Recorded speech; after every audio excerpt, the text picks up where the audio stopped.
મારું નામ કૃણાલ સુખડિયા છે અને હું અહીંયા ગાંધીનગરનો રહેવાસી છું.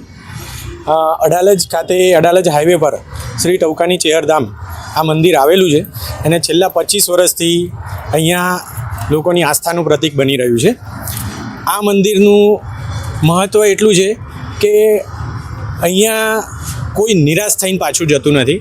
માતાજીની શ્રદ્ધા એટલી બધી છે અને એમાં આસ્થા એટલી રાખો એટલી ઓછી છે. તમારું કામ થાય છે, તમારું કોઈ અટકેલું કામ હોય કે એવું કંઈ હોય તો અહીંયા બધું જ કામ થઈ જાય છે, પણ એ તમારામાં માતાજી પ્રત્યેની શ્રદ્ધા હોવી જોઈએ. ખાસ તો એટલા માટે જ કહેવું છે કે આ મંદિરમાં વર્ષમાં 2 મોટા પ્રસંગો થાય છે. એક વસંત પંચમી અને એક ચૈત્ર મહિનાની ચૈત્ર સુદ પૂનમના દિવસે માતાજીની જાતર હોય છે. તો જાતરનું મહત્ત્વ એવું છે કે ચૈત્ર સુદ પૂનમના દિવસે અહીંયા માતાજીની મોટી જાતર થાય છે. તો એમાં અમે અલગ અલગ થીમ ઉપર અમારા ભુવાજી જે ખરા સતીશભાઈ એમના માર્ગદર્શન હેઠળ અમે અલગ અલગ જાતની થીમ ઊભી કરીએ છીએ. અને એમાં જે સામાન્ય વર્ગનો વ્યક્તિ હોય કે જે આખા આપણા ભારતની અંદર અલગ અલગ ધર્મ સ્થળો આવેલા છે કે જેમ કે ચારધામ છે, અયોધ્યા છે, પછી કૈલાસ માનસરોવર છે, એવી રીતના અલગ અલગ એવા મોટા મોટા જે યાત્રા સ્થળો આવેલા છે. તો એનું એક આબેહૂબ એક ઊભું કરવામાં આવે છે અહીંયા.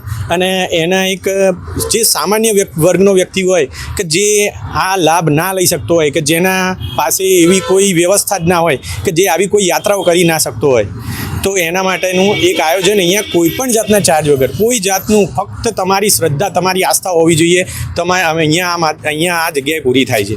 છેલ્લા કેટલા સમયથી જે વિવિધ રીતના જે આયોજન થાય છે આ ચૈત્ર નવરાત્રિમાં, એટલે છેલ્લા કેટલા વર્ષ થઈ ગયા કે જ્યારે અલગ અલગ થીમો, અને કઈ કઈ અત્યાર સુધી થીમો બનાવવામાં આવી છે આપ દ્વારા? અત્યાર સુધીમાં તિરંગા જાતર બી થઈ ગઈ છે કે જેની અંદર જે અત્યાર સુધી આપણા દેશના શહીદ થઈ ગયેલા જે શહીદો હતા તો એમના પરિવારને બોલાવીને અહીંયા એમનું સન્માન કરવામાં આવેલું છે.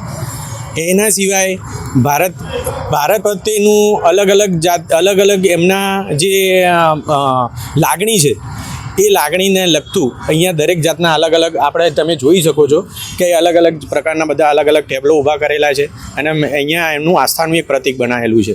એ સિવાય અમરનાથ જાતર કરેલી છે, પછી એના પછી ચારધામ જાતર બનાવેલી છે. ચારધામમાં 4 ધામ અલગ અલગ ઊભા કરેલા, કેદારનાથ, યમનોત્રી, ગંગોત્રી યમનોત્રી છે, કેદારનાથ છે, બદ્રીનાથ છે, એમ 4 ધામ ઊભા કરેલા હતા. એ 4 ધામમાં જે પ્રમાણેનું બરફની અંદર ચાલીને જ્યાં જવાનું હોય એ રીતના આખું અહીંયા આયોજન કરવામાં આવેલું હતું કે જે જનરલ જે દર્શન કરવા આવતી પબ્લિક હોય એને એનો અનુભવ થાય કે જે ખરેખર અહીંયા એવી પ્રદક્ષિણા કરેલી હોય કે ત્યાં તમે ચાલો તો તમને ત્યાં જ એ 4 ધામ પરિસરમાં જ ચાલતા હોય, 4 ધામમાં ચાલતા હોય એવો જ અનુભવ થાય. એ સિવાય પછી અયોધ્યા જાતર કરવામાં આવી હતી. રામ મંદિરનું આખું અહીંયા સ્ટેચ્યુ ઊભું કરવામાં આવેલું હતું, હનુમાન મઢી બનાવેલી હતી, સીતા મંદિર હતું. એવી રીતના અલગ અલગ જાતના મંદિર બનાવેલા હતા જેમાં બધા એમનું એ પ્રમાણે જે આવીને અને દર્શન કરી શકે, એનો લાભ લઈ શકે. ગઈ સાલ ગોકુળ મથુરા જાતર કરવામાં આવી હતી કે જેમાં ગોકુળ, મથુરા, વૃંદાવનનું આબેહૂબ જેટલા 5-7 જે મંદિરો છે, મુખ્ય મંદિરો, એના ટેબલો ઊભા કરવામાં આવેલા હતા. એનું દર્શન, એના મંદિરમાં અંદર જે મૂર્તિ હોય ભગવાનની એ પ્રમાણેની જ મૂર્તિ અહીંયા બનાવવામાં આવે છે, એ પ્રમાણેના દર્શન કરવામાં આવે કે જેનાથી તમને એનો હુબહુ અનુભવ થાય. આ વર્ષે શું આવ્યું છે? આ વર્ષે 12/4/2025 અને શનિવારના રોજ ચૈત્રી પૂનમના દિવસે શ્રી કૈલાસ માનસરોવર જાતરનું આયોજન કરવામાં આવ્યું છે. કે કૈલાસ માનસરોવર જાતર કે જે બહુ કઠિનમાં કઠિન યાત્રાઓમાંની મહાદેવજીની જે યાત્રા કહેવાય એમાંની એક કઠિન યાત્રા છે કે જેમાં એક સામાન્ય વર્ગનો વ્યક્તિ જો એને આ યાત્રા કરવી હોય અને તો એને 2 થી 2.5 લાખ રૂપિયાનો ખર્ચો, એ સિવાય એમનું મેડિકલ ચેકઅપ કે જે કદાચ 100માંથી 25 જણને જ એનું મેડિકલ ચેકઅપમાં પાસ થાય છે અને એમને યાત્રાનો લાભ મળે છે. આપણા ત્યાં એ આખી યાત્રા કોઈ પણ જાતના ચાર્જ વગર, કોઈ જાતનું, ફક્ત તમારી આસ્થાનો પ્રતીક સમાન અહીંયા બતાવવામાં આવશે. તમે જ્યાં એ વખતે તમે આવશો એ વખતે તમને એક પાસપોર્ટ આપવામાં આવશે. એ પાસપોર્ટ અને સરકાર તરફથી જે સબસિડી આપવામાં આવે છે એ સબસિડીનો એક ચેક એક યાદગીરી રૂપે આપવામાં આવશે. ત્યાંથી તમારી યાત્રા પ્રારંભ થશે. ત્યાં તમને વિઝા સિક્કા મારી અને તમને તિબેટની બોર્ડરની અંદર તમને પ્રવેશ કરવામાં આવશે. પછી ચાઇનાની બોર્ડરમાં આવશે, ગોમ્પા ટેમ્પલ છે, રામ મંદિર છે, અને પછી કૈલાસ માનસરોવરનું આખી પ્રદક્ષિણા કરવામાં આવશે. એવી રીતના કરીને અને આખી યાત્રા તમને જણાવવામાં આવશે. કેટલા દિવસથી આ તૈયારીઓ થઈ રહી છે? આ તૈયારી લગભગ 2 મહિનાથી ચાલે છે. અને કેટલી મહેનત લાગે? આ તૈયારીની અંદર લગભગ 250 થી 300 સ્વયંસેવકો કામ કરે છે. રોજ ડેલી આ સ્વયંસેવકો છેલ્લા 2 મહિનાથી દિવસ રાત કોઈ પણ જાતના પરવા કર્યા વગર અહીંયા એમની સેવા આપે છે.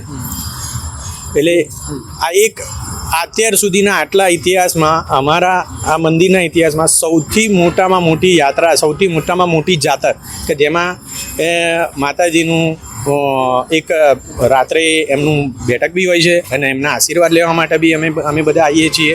અને એ પછી 56 ભોગ હોય છે. 56 ભોગ જેમાં 55 થી 60 જાતના અલગ અલગ પ્રકારના નાસ્તા કે જે કોઈ પણ જાતનો ચાર્જ લેવામાં આવતો નથી, બધાને પ્રસાદી સ્વરૂપે આપવામાં આવે છે. અનલિમિટેડ હોય છે. કેટલા લોકો આવવાની છે? લગભગ 20 થી 25 હજાર માણસ, લાખોની સંખ્યામાં, આખા દિવસમાં લાખોની સંખ્યામાં માણસ હોય છે. પણ એ દિવસે રાત્રે લગભગ 20 થી 25 હજાર માણસની હાજરી એ સમયે હોય છે. રાત્રે 1 વાગ્યાથી 4 વાગ્યા સુધી આ સમયે આટલી બધી પબ્લિક એક જ જડે, એક જ જગ્યાએ, બહુ અકલ્પનીય વસ્તુ છે. આજે આખું આયોજન કરવામાં આવ્યું છે. જે લોકો વિડીયો જોઈ રહ્યા છે અત્યારે, એમને માત્ર એડ્રેસ અને આ કેવું આયોજન ને કેટલા વાગ્યાથી સ્ટાર્ટિંગ એન્ડિંગ શું છે, ખાલી એડ્રેસ ને પણ કહી દો. આ સ્થળ સરખેજ ગાંધીનગર હાઈવે ઉપર અડાલજ ગામના આગળ હાઈવે ઉપર જ છે. અને ત્યાં ચૈત્ર સુદ પૂનમના દિવસે તારીખ 12/4/2025 શનિવારના રોજ સવારથી જ આ તમે દર્શન કરી શકતો. પણ તમારે જો આ યાત્રાનું દર્શન કરવા હોય તો સાંજે 4 વાગ્યા પછી આ યાત્રાના દર્શન ચાલુ થશે. તો રાત્રે 2, 3, 4 વાગ્યા સુધી તમે આરામથી શાંતિથી તમે આવો અને દર્શન કરી શકશો.